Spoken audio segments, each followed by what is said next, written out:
خداوند یسوع مسیح کے نام میں آپ سب کو سلام۔ ہم خداوند کا شکر ادا کرتے ہیں کہ خدا باپ نے ہمیں ایک دفعہ پھر سے فضل بخشا کہ ہم اس کی حضوری میں جمع ہو سکیں، اس کی پرستش کر سکیں، اس کی حمد و ستائش کر سکیں، اس کے نام کو جلال دے سکیں، کیونکہ ہمارا زمین پر خدا نے جس مقصد کے لیے ہمیں اس دنیا کے اندر خلق کیا ہے، ہمیں نجات بخشی ہے، ہمیں رہائی بخشی ہے، ہمیں قوت بخشی، ہمیں زور بخشا، ہمیں نجات دے کر روح القدس سے معمور کر کے ہمیں اس زمین پر رکھا ہے تاکہ ہم اس کی حمد و ستائش کر سکیں۔ کلام مقدس کے اندر لکھا ہوا ہے کہ میں نے انسان کو اس لیے پیدا کیا ہے تاکہ وہ میری حمد کرے۔ ہاللویا۔ خدا ان کے کلام کے اندر لکھا ہوا ہے کہ اس کی خوشنودی بنی آدم کی صحبت میں ہے۔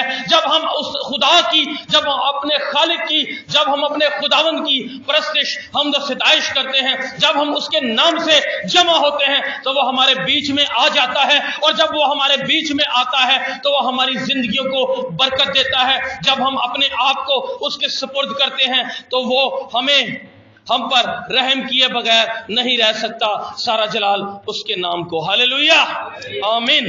آئیے ہم کلام مقدس میں سے اپنی نصیحت کے واسطے دیکھیں گے۔ عبرانیوں کا خط ہے، اس کا 5واں باب اور اس کی 12ویں آیت سے دوسرے باب، 6 باب کی دوسری آیت تک۔ عبرانیوں کا خط، اس کا 5واں باب 12ویں آیت سے دوسرے باب کی 6 آیت تک۔ کوئی بھی خدا کے کلام کے پڑھنے میں رہنمائی کرے اور ہم مل کر سیکھیں گے۔ ہاللویا۔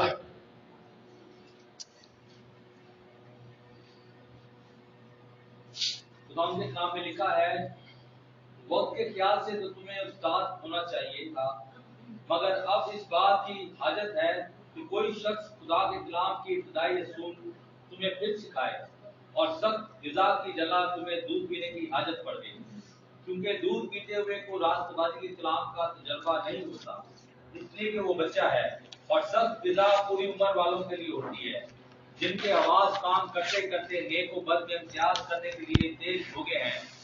بس آؤ مسیح کی تعلیم کی ابتدائی باتیں چھوڑ کر کمال کی طرف قدم بڑھائیں، اور مردہ کاموں سے توبہ کرنے اور خدا پر ایمان لانے کی، اور بپتسموں اور ہاتھ رکھنے اور مردوں کے جی اٹھنے اور اپنی عدالت کی تعلیم کی بنیاد دوبارہ نہ ڈالیں۔ خدا ان کے کلام کے پڑھے اور سنے جانے پر خدا ان کی برکت ہو۔ دعا کریں۔ خدا باپ، خدا ان یسوع مسیح کے نام میں اپنے آپ کو اور تیرے لوگوں کو تیرے سپرد کرتا ہوں۔ باپ، تیرا پاک روح سکھائے اور ہم سب مل کر سیکھیں اور اپنی زندگی سے تیرے نام کو جلال دے سکیں، اور ایک تمام تاریکی کی قوتوں تم جو خاص طور پر بھیجی جاتی ہو کلام کے دوران میں دخل اندازی کرنے کے لیے، میں یسوع کے نام سے تجھے تیرے سارے کام کو ابھی اور اسی وقت باندھ دیتا ہوں۔ ہر ایک سوچ سے، ہر ایک خیال سے، ہر ایک ذہن سے دور ہو، چلی جاؤ اس جگہ میں جہاں جو تیرے لیے بنائی گئی ہے۔ سارا جلال خدا ان یسوع مسیح کے نام کو ملے، یسوع کے نام میں، آمین۔ بائبل مقدس کی یہ آیت،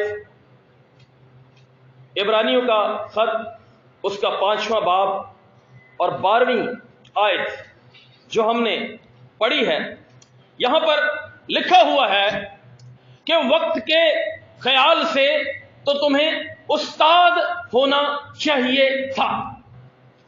وقت کے خیال سے تو تمہیں استاد ہونا چاہیے تھا، لیکن اب اس بات کی ضرورت ہے، یہاں پر لکھا ہے کہ اب یہ بتایا جا رہا ہے کہ اب اس بات کی ضرورت ہے کہ خدا کے کلام کے ابتدائی اصول تمہیں کوئی پھر سے سکھائے۔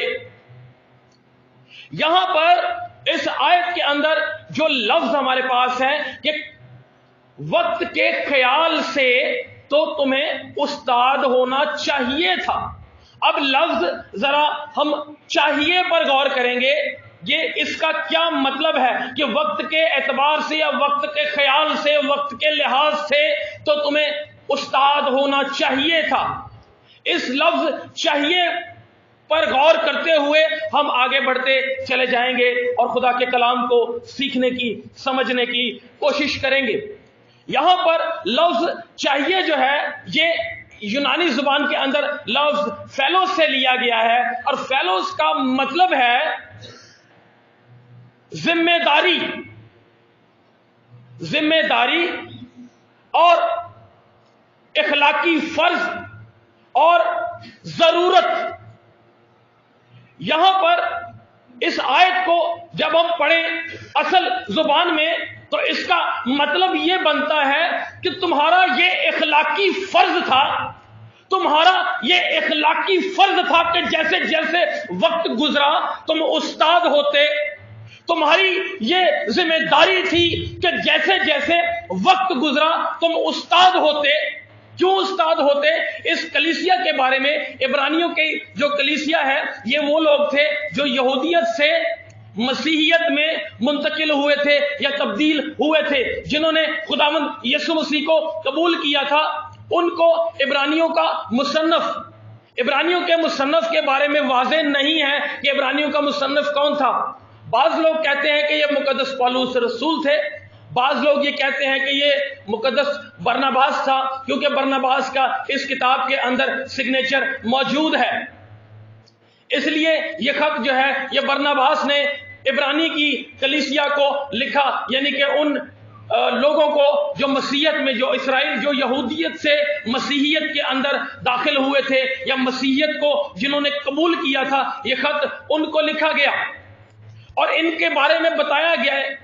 اس آیت سے یہ ظاہر ہے کہ انہوں نے خدا کے کلام کو بہت زیادہ سیکھا، بہت زیادہ خدا کے کلام کو سمجھا، بہت زیادہ خدا کے کلام میں وقت گزارا۔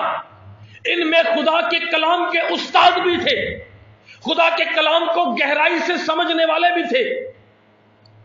یہاں پر یہ لوگ اپنے آپ کو سمجھتے تھے کہ ہم خدا کے کلام کو بہتر طور پر سمجھتے ہیں، بہتر طور پر جانتے ہیں۔ اسی بات کو مد نظر رکھتے ہوئے عبرانیوں کا مصنف، اگر ہم یہ کہیں کہ مقدس پولس رسول، اگر ہم یہ کہیں کوئی اور اگر ہم کہیں کہ برناباس، کوئی بھی ہو، لیکن خدا کے روح القدس نے اس خط کو لکھوایا۔ اور جب لکھوایا تو کہا کہ وقت جتنا کلام تم نے سنا، جتنی تعلیم تمہیں دی گئی، جو کچھ تمہیں بتایا گیا، اس کے لحاظ سے، اس کے خیال سے، اتنا وقت جو تم نے لگایا، اس کے خیال سے تو تمہیں کیا ہونا چاہیے تھا؟ استاد ہونا چاہیے تھا۔ یعنی کہ تمہاری یہ ذمہ داری تھی کہ تم خدا کے کلام کو سیکھتے سیکھتے استاد بن جاتے۔ یہ تمہارا اخلاقی فرض تھا کہ تم خدا کے کلام کو سیکھتے سیکھتے استاد بن جاتے، سکھانے والے بن جاتے۔ یہ تمہاری یہ ڈیوٹی تھی کہ تم خدا کے کلام کو سیکھتے سیکھتے استاد بن جاتے۔ اور یہاں پر جو لفظ استاد کے لیے استعمال ہوا ہے وہ عبرانی زبان کے اندر یہودی ربیوں کے لیے استعمال ہوتا تھا، یعنی کہ تمہیں ربی، بڑا استاد، ایک کوالیفائڈ ایکسپیرینس ٹیچر استاد ہونا چاہیے تھا۔ جتنا کلام تمہارے سامنے خدا کا بیان کیا گیا ہے، اس کے لحاظ سے تمہیں کیا ہونا چاہیے تھا؟ استاد ہونا چاہیے تھا۔ لیکن اب اس بات کی حاجت ہے کہ کوئی کلام مقدس کے، خدا کے کلام کے ابتدائی اصول کیا کرے، تمہیں پھر سے سکھائے۔ آج یہ آیت جو ہے، آج کا یہ جو کلام ہے، آج کے دور کی کلیسیا کے اوپر بھی فٹ آتا ہے۔ بہت سارے ذرائع سے خدا کا کلام سنا جاتا ہے، بہت سارے ذرائع سے خدا کا کلام سیکھا جاتا ہے، پڑھا بھی جاتا ہے، لیکن وقت جتنا کلام ہم نے سننے میں، سیکھنے میں گزارا، لیکن اب کلام مقدس یہ اس دور کی کلیسیا کو بھی یہی کہتا تھا، اور آج خدا جو ہے ہماری کلیسیاؤں کو، ہمارے ملک کی کلیسیاؤں کو یہی بتاتا ہے، جب ہمارے اندر خدا کے کلام کے مطابق باتیں، تعلیم نہیں پائی جاتی ہے، تو خدا کا کلام، خدا کا پاک روح ہمیں بھی یہ کہتا ہے، ہمیں بھی اس بات کے لیے جو ہے وہ چیلنج کرتا ہے، ابھارتا ہے کہ جتنا کلام تم نے سنا، جتنے خادموں کو تم نے سنا، جتنی کتابیں تم نے پڑھی، جتنی سیمنریز تم نے کی، وقت کے لحاظ سے تمہیں استاد ہونا چاہیے تھا، ایکسپیرینس ٹیچر ہونا چاہیے تھا۔ لیکن ایسا لگتا ہے تمہاری زندگیوں سے، ایسا لگتا ہے کہ پھر سے کوئی آئے اور آ کر کلام کی ابتدائی باتیں تمہیں کیا کرے، پھر سے سکھائے، کہ تمہیں اس بات کی حاجت ہے کہ تمہیں دودھ پلایا جائے، تمہیں دودھ کی ضرورت ہے۔ ابتدائی باتیں، اس کا مطلب یہ ہے کہ وہ بے شک انہوں نے کلام کو سنا تھا، بے شک وہ ایک عرصے سے کلام کو سمجھ رہے تھے، سمجھنے کی کوشش کر رہے تھے، وہ اپنے طریقے سے سمجھنے کی کوشش کر رہے تھے۔ اس آیت سے یہ پتہ چلتا ہے کہ وہ کلام مقدس کو بھول چکے تھے، یا پھر اس کو پورے طور پر اس کا جو مقصد تھا خدا کے کلام کا، اس کو سمجھے نہیں تھے۔ تو خدا کا روح جو ہے مقدس پولس رسول یا برناباس یا کسی کے ذریعے سے بھی اس کلیسیا کو اس بات کے لیے چیلنج کرتا ہے کہ تمہیں پھر سے ضرورت ہے کہ خدا کے کلام کے ابتدائی اصول تمہیں کوئی پھر سے سکھائے۔ کیوں ابتدائی اصول سیکھنے کیوں ضروری ہے کلیسیا کے لیے یا کسی بھی شخص کے لیے؟ ابتدائی اصولوں کا سیکھنا اس لیے ضروری ہے کہ جب آپ خدا کے کلام کے ابتدائی اصولوں سے، بنیادی اصولوں سے واقف ہوں گے، جب آپ نے درست طریقے سے خدا کے کلام کو سیکھا ہوگا، جب آپ نے خدا کے کلام کی بنیادی باتوں کو سیکھا ہوگا، ان کو سمجھا ہوگا، تو ہم آپ کبھی بھی اپنی روحانی زندگی میں کبھی ٹھوکر نہیں کھائیں گے۔ آپ کو پتا ہوگا کہ کس بارے میں خدا کا کلام کیا بیان کرتا ہے۔ ضرورت اس بات کی ہے کہ ہم جو ہے خدا کے کلام کے ابتدائی اصولوں کو درست طور پر سیکھیں۔ جب ہمیں کلام کے ابتدائی اصول درست طور پر معلوم نہیں ہوں گے، کلام کی ABC یا یوں کہیں کہ کلام کی الف ب ہمیں معلوم نہیں ہوگی، ہم اپنی زندگی کی بنیاد درست طریقے سے، بہتر طریقے سے قائم نہیں کر سکتے ہیں۔ تو بائبل ہمیں یہ سکھاتی ہے کہ ہم ابتدائی اصولوں سے درست طور پر واقف ہوں۔ لگتا ہے کہ یہ کلیسیا جو ہے جس کو یہ لکھا جا رہا ہے، میں پھر سے یہ کہوں گا کہ یہ کلام کے ابتدائی اصولوں سے درست طور پر، بہتر طور پر، اچھی طرح سے واقف نہیں تھی، اور واقف نہ ہونے کی وجہ سے خدا نے اس ضرورت کو محسوس کیا۔ خداوند یسوع مسیح جو کلیسیاؤں کے اندر جنبش کرتا ہے، جو کلیسیاؤں کے اندر کھڑا ہے، جو کلیسیاؤں کی انسپیکشن کرتا ہے، انٹرونشن کرتا ہے، مداخلت کرتا ہے، کلیسیا کی کانٹ چھانٹ کرتا ہے، اس نے اس کلیسیا کے بارے میں یہ مناسب سمجھا کہ اس کلیسیا کو کلام مقدس کے ابتدائی اصول جو ہیں وہ بتائے جائیں، خدا کے کلام کی ان کو درست تعلیم دی جا سکے تاکہ یہ بڑھ سکے۔ ہاللویا۔ آج کے دور میں بھی اگر ہم روحانی طور پر ترقی کرنا چاہتے ہیں، روحانی طور پر بڑھنا چاہتے ہیں، تو ہمیں کلام مقدس کے درست اصولوں سے، ابتدائی اصولوں سے واقف ہونا بہت ضروری ہے۔ بعض اوقات لوگ پیچھے کی بات کو چھوڑ کر آگے بڑھ جاتے ہیں، اور آگے بڑھ کے ان کو اگر کوئی چیز سمجھ میں نہیں آتی ہے تو اس کا مطلب یہ ہے کہ انہوں نے پچھلی کلاسز میں پڑھائی نہیں کی ہے۔ تو جب پچھلی کلاسز میں پڑھائی نہیں ہوئی، آپ کے بچہ جب اسکول آپ اس کو بھیجنا شروع کرتے ہیں تو اس کو آپ سب سے، اگر وہ سب چھوٹا بچہ ہے تو اس کو آپ کہاں سے شروع کرواتے ہیں؟ میرا خیال ہے مونٹیسری سے، ابتدا سے۔ کیوں اس کو 1 یا 2 کی ڈیمانڈ کیوں نہیں کرتے؟ اس کے لیے نیکسٹ گریڈز کی ڈیمانڈ کیوں نہیں کرتے؟ وجہ کیا ہوتی ہے کہ ہم اپنے بچے کو کیا کرنا چاہتے ہیں؟ اس کی بیس بنانا چاہتے ہیں، اور جب بچے کی بیس بن جاتی ہے، ابتدا اس کی اچھی ہوتی ہے، جب اس کی بنیاد بن جاتی ہے تو وہ سٹیپ بائی سٹیپ جو ہے وہ کیا کرتا جاتا ہے؟ بغیر کسی رکاوٹ کے وہ بڑھتا چلا جاتا ہے۔ یہاں پر جو بات کہی گئی کہ کوئی ابتدائی بائبل مقدس کی، خدا کے کلام کی ابتدائی باتیں تمہیں پھر سے سکھائے، تو اس کا مطلب ہے کہ ابتدائی باتوں کو جاننا کیا ہے؟ بہت ضروری ہے۔ اب لکھا ہے کہ دودھ پینے والے کو سخت غذا کیا ہے؟ ذرا پڑھیں، ذرا 13ویں آیت کو پھر سے کوئی بھی پڑھ دے۔ پیتے ہوئے کو راست بازی کے کلام کا تجربہ نہیں ہوتا، اس لیے کہ وہ بچہ ہے۔ دودھ پیتے ہوئے کو راست بازی کے کلام کا تجربہ نہیں ہوتا ہے۔ بے شک ہم اپنی عمر میں بڑھتے ہیں، بے شک ہم اپنے قد میں بڑھتے ہیں، بے شک ہم دنیا میں رتبوں اور عہدوں میں بڑھ جاتے ہیں، لیکن جب ہم اپنی زندگی کا بغور روح القدس کی رہنمائی میں جب ہم جائزہ لیتے ہیں تو ہمیں پتہ چلتا ہے کہ ہمیں جس لیول پر اتنا عرصہ خدا کا کلام سننے کے بعد، اتنا عرصہ سیکھنے کے بعد ہمیں جس معیار پر ہونا چاہیے تھا ہم اس جگہ پر ابھی بھی نہیں ہیں۔ اس کا مطلب یہ ہے کہ ہمیں پھر سے ضرورت ہے کہ بنیادی اصولوں پر غور کریں۔ کوئی ایسی بات ہے جو ہم پیچھے مس کر گئے ہیں، جو ہم نے نہیں سیکھی ہے، اور نہ سیکھنے کی وجہ سے ہمیں زندگی کے اندر، ہماری زندگی کے اندر جو ہے وہ روحانی طور پر ترقی نہیں ہو رہی ہے، روحانی جمود کا شکار ہے ہماری زندگی، جو ہے وہ روحانی جمود کا شکار ہے۔ ہمیں جائزہ لینا پڑتا ہے۔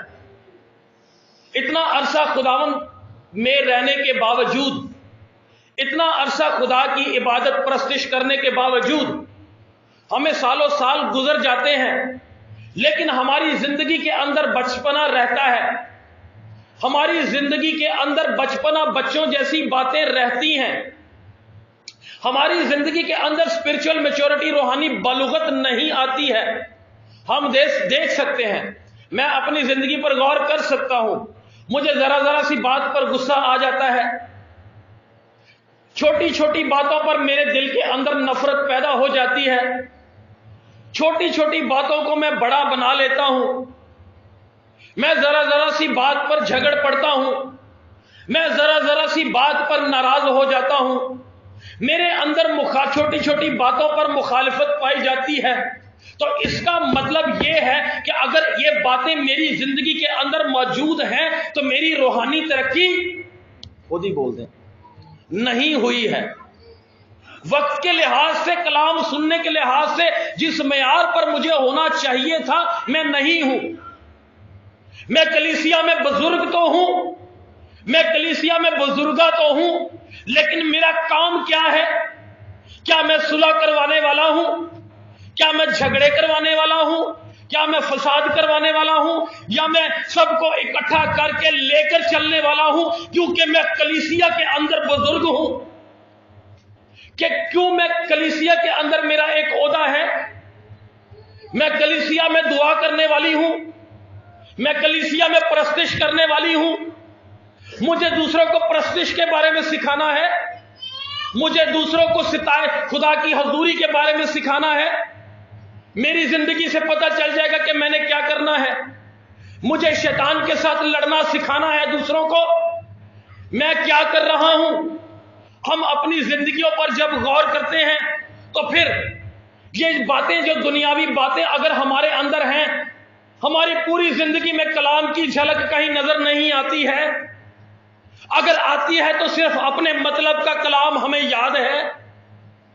تو اپنے مطلب کا کلام ہونے کے سبب سے بس جو ہمارے فائدے کی آیات ہیں وہ ہمیں یاد ہیں، اور میں کلیسیا میں بڑا ہوں، میری کلیسیا کے اندر اہمیت ہے۔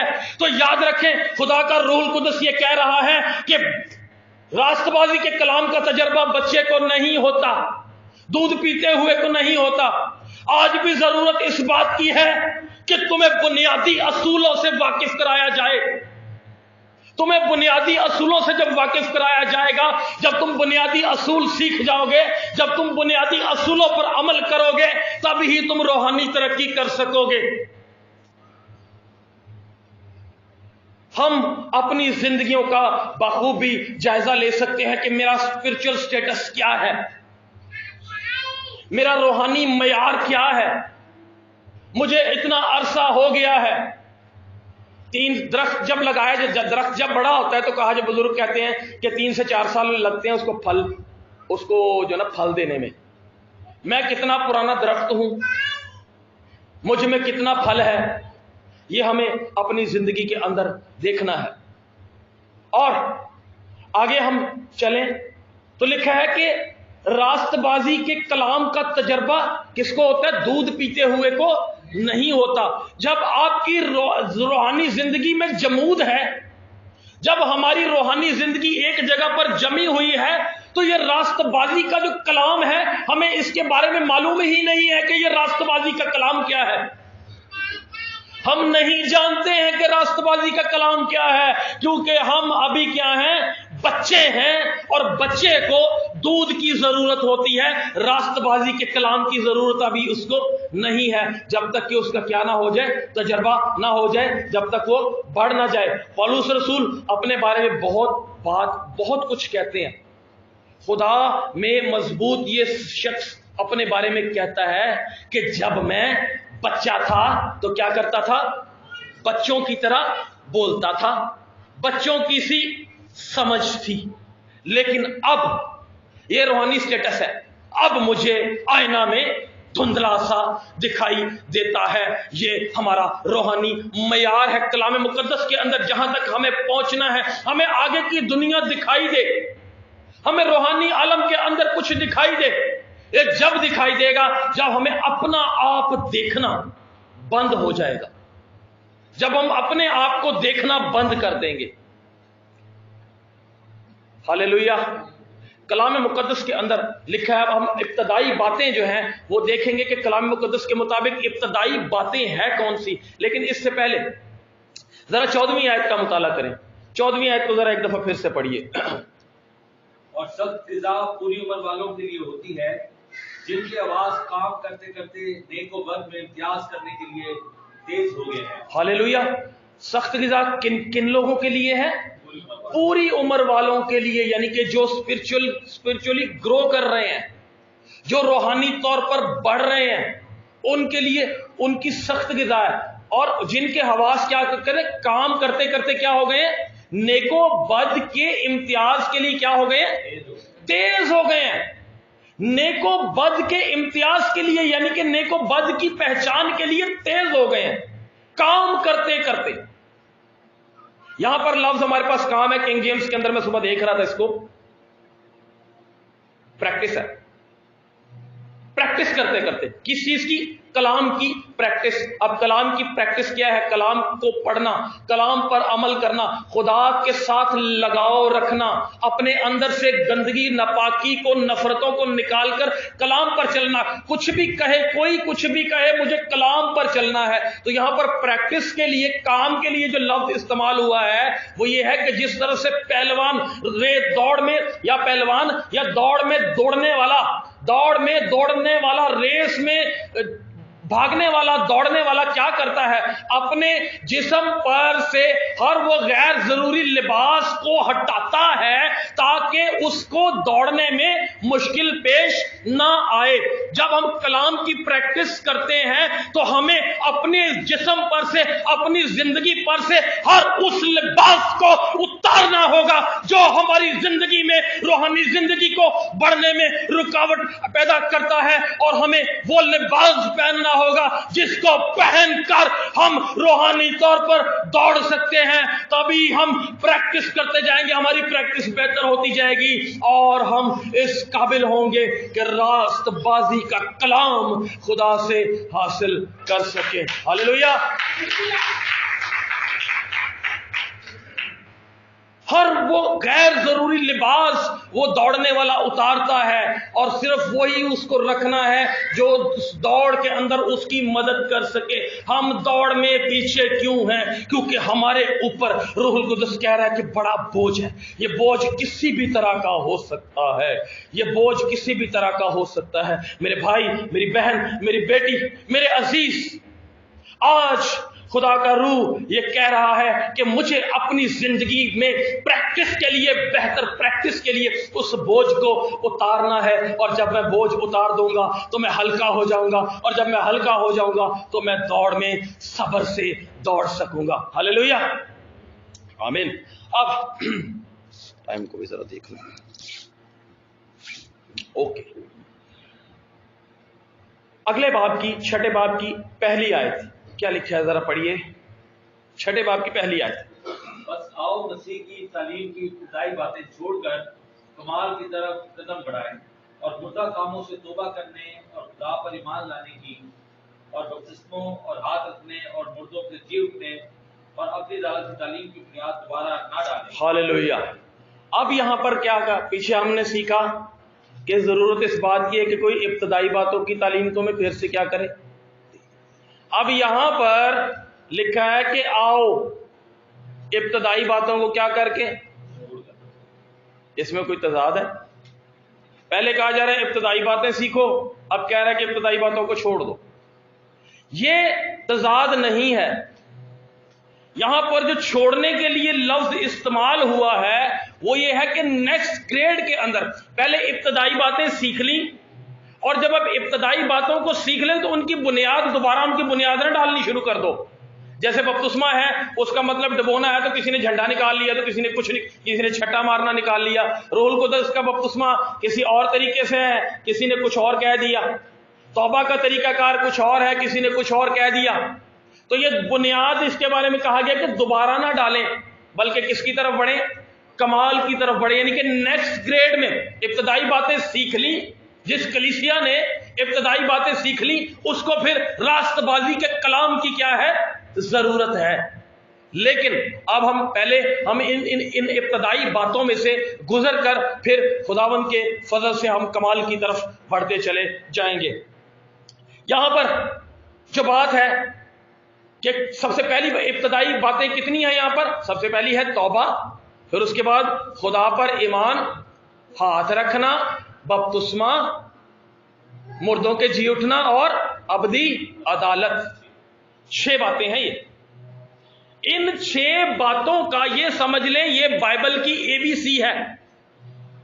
جب ہمیں ان 6 باتوں کا، یہ ابتدائی تعلیم کا جب کلیسیا کو پتا ہوگا، باقی دوسری باتیں تو دور کی بات ہے، بڑی بڑی باتیں تو دور کی بات.